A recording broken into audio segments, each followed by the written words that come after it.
one can get a word in," Bernadette warned her. "Women are too tentative to interrupt, no matter how long someone has gone on." Jocelyn cleared her throat. "Besides, men don't do book clubs," Bernadette said. "They see reading as a solitary pleasure, when they read at all." Jocelyn closed her mouth. Yet the very next person she asked was Grigg, whom we none of us knew. Grigg was a neat, dark-haired man in his early 40s. The first thing you noticed about him was his eyelashes, which were very long and thick. We imagined a lifetime of aunts regretting the waste of those lashes in the face of a boy. We'd known Jocelyn long enough to wonder whom Grigg was intended for. Grigg was too young for some of us, too old for the rest. His inclusion in the club was mystifying. Those of us who'd known Jocelyn longer had survived multiple setups. While they were still in high school, she'd introduced Sylvia to the boy who would become her husband, and she'd been maid of honor at the wedding 3 years after they graduated. This early success had given her a taste for blood. She'd never recovered. Sylvia and Daniel, Daniel and Sylvia. 30-plus years of satisfaction, though it was, of course, harder to take pleasure in that just now. Jocelyn had never been married herself, so she had ample time for all sorts of hobbies. She'd spent fully 6 months producing suitable young men for Sylvia's daughter Allegra when Allegra turned 19. Now Allegra was 30, and the 5th person asked to join our book club. Allegra's Austen wrote about the impact of financial need on the intimate lives of women. If she'd worked in a bookstore, Allegra would have shelved Austen in the horror section. Allegra got short, expensive haircuts and wore cheap, sexy shoes. But neither of those facts would have made any of us think twice if she hadn't also, on occasions too numerous to count, referred to herself as a lesbian. Jocelyn's inability to see what had never been hidden eventually became offensive, and Sylvia took her aside and asked why she was having so much trouble getting it. Jocelyn was mortified. She switched to suitable young women. Jocelyn ran a kennel and bred Rhodesian Ridgebacks.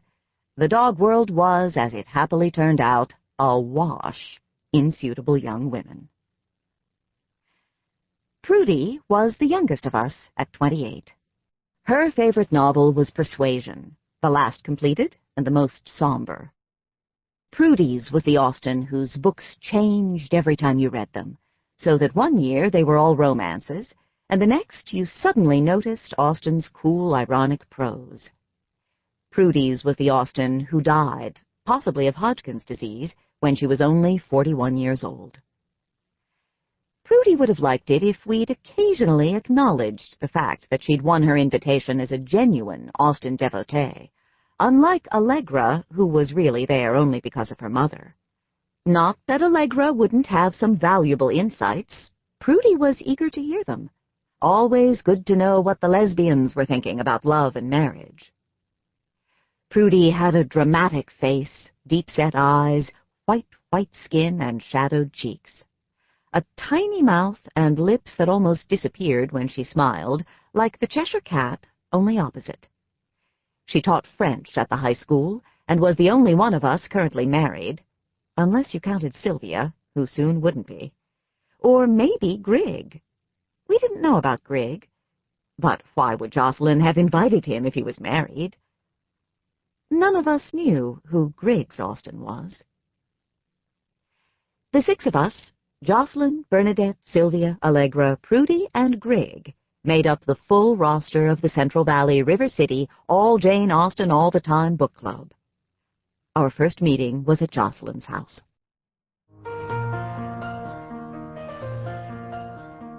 March. Chapter 1, in which we gather at Jocelyn's to discuss Emma.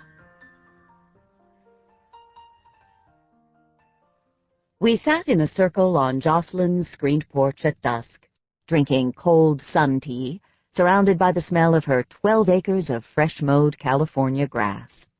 There was a very pretty view. The sunset had been a spectacular dash of purple, and now the Berryessa Mountains were shadowed in the west. Due south in the springtime, but not the summer, was a stream. "Just listen to the frogs," Jocelyn said. We listened. Apparently, somewhere beneath the clamor of her kennel of barking dogs was a chorus of frogs. She introduced us all to Grigg. He had brought the Gramercy edition of the complete novels, which suggested that Austen was merely a recent whim.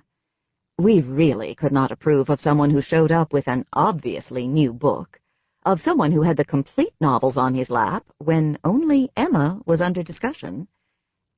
Whenever he first spoke, whatever he said, one of us would have to put him in his place. This person would not be Bernadette. Though she'd been the one to request girls only, she had the best heart in the world. We weren't surprised that she was making Grigg welcome. "It's so lovely to see a man taking an interest in Miss Austen," she told him. "Delightful to get the male perspective. We're so pleased that you're here." Bernadette never said anything once, if it could be said 3 times. Sometimes this was annoying, but mostly it was restful. When she'd arrived, she seemed to have a large bat hanging over her ear. It was just a leaf, and Jocelyn removed it as they hugged. Jocelyn had 2 portable heaters going, and the porch hummed cozily. There were Indian rugs and Spanish tile floors of a red that might hide dog hair, depending on the breed. There were porcelain lamps in the shape of ginger jars, round and oriental, and with none of the usual dust on the bulbs, because it was Jocelyn's house. The lamps were on timers.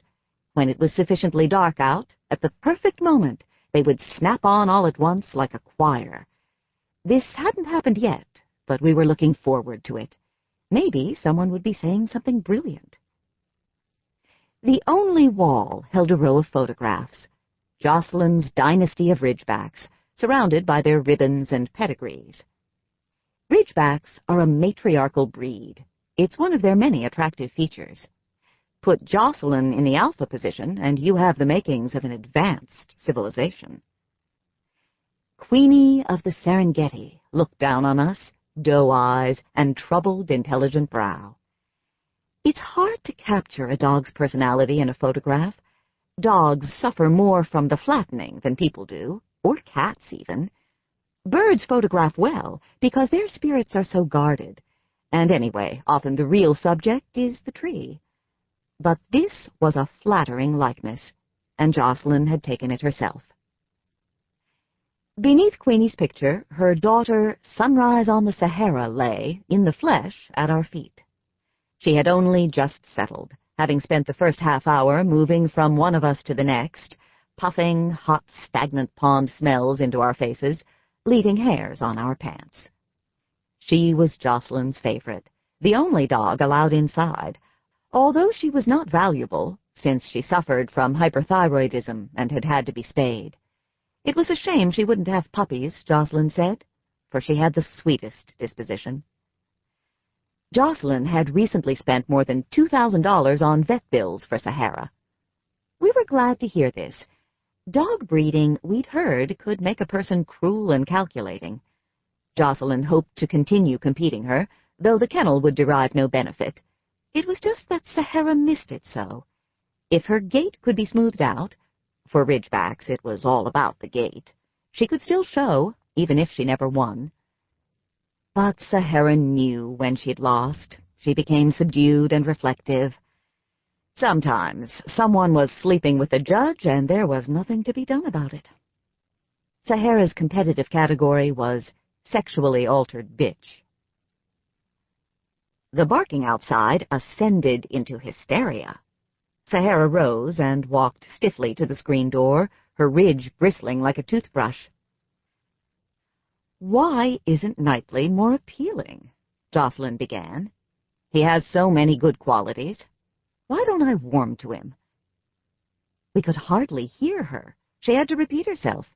The conditions were such, really, that we should have been discussing Jack London.